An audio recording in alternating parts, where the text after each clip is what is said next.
জীবনে যে কোনো শখ বা আহ্লাদ পূরণের নির্দিষ্ট একটা সময় থাকে।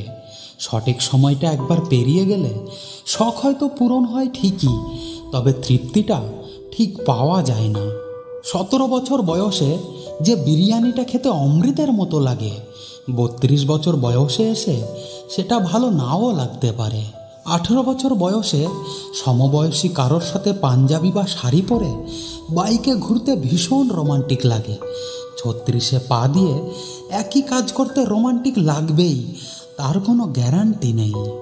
21 বছর বয়সে বন্ধুবান্ধব নিয়ে সমুদ্র সৈকতে বেড়াতে গেলে যে আনন্দ পাওয়া যাবে, 40 পার করে সেই আনন্দ পাওয়া নাও যেতে পারে। একদিন নিজের ছাদে বাগান করব এই আশায় বসে থেকে যে মানুষটা বারান্দার টবে কোনো গোলাপের চারা লাগালো না, ছাদ হওয়ার পর দেখা গেল সেই মানুষটার আর বাগান করার সময়ই নেই। একদিন চাকরি করে বাবা মাকে দামি দামি জিনিস কিনে দেওয়ার স্বপ্ন দেখা মানুষটা চাকরি করে টাকা কামাবে ঠিকই, কিন্তু ততদিনে মা বাবা এই দুনিয়ায় নাও থাকতে পারে। জীবনের ছোটোখাটো স্বাদ আহ্লাদ খুব দামি জিনিস, এগুলোই একটা মানুষের হৃদয়কে জীবিত রাখে, সতেজ রাখে, প্রাণবন্ত রাখে। মানুষের হৃদয় একটু একটু করে মরে যায় ইচ্ছা পূরণের অভাবের নীরব হাহাকারে। এজন্য সময় থাকতেই এইসব শখ পূরণ করে ফেলতে হয়। অনেক টাকা জমলে একদিন খাবো এই চিন্তা না করে অল্প কিছু টাকা জমিয়ে এক্ষুনি খেয়ে আসুন পছন্দের খাবারটা।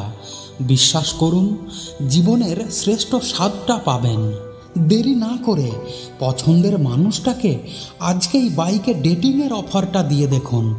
রাজি হলে শাড়ি বা পাঞ্জাবি পরে খোলা বাইকে বৃষ্টিতে ভিজতে ভিজতে শহরময় ঘুরে বেড়ান। লিখে নিন, লাইফের সেরা রোমান্সটা পাবেন। পকেটে কিছু টাকা হলেই বন্ধুর ঘাড়ে হাত রেখে বলে বসুন, চল বেটা সমুদ্রের ধারে, আজকেই যাব, এক্ষুনি যাব, ব্যাগ গুছিয়ে নে, বাস ধরতে হবে। নিজের ছাদে বাগান হবে এই আশায় বসে না থেকে ভাড়ার ঘরের বারান্দার টবেই লাগিয়ে ফেলুন পছন্দের গোলাপের চারাটা। টিউশনের টাকায় কম দামেই কিনে ফেলুন বাবা মায়ের জন্য শার্ট বা শাড়ি, হোক না কম টাকার, শখ পূরণটাই বড় কথা। মনে রাখবেন, একদিন সব হবে এই আশায় যে নিজেকে বঞ্চিত করে তার জীবনে কিছুই হয় না। তার জীবন কাটে বিষণ্ণতা আর অপেক্ষায়, শেষ হয় আফসোস আর হতাশা দিয়ে। ভিডিওটি ভালো লাগলে চ্যানেলটিকে অবশ্যই সাবস্ক্রাইব করে রাখুন। দেখা হচ্ছে পরের ভিডিওতে, ততক্ষণ সুস্থ থাকুন, ভালো থাকুন, ধন্যবাদ।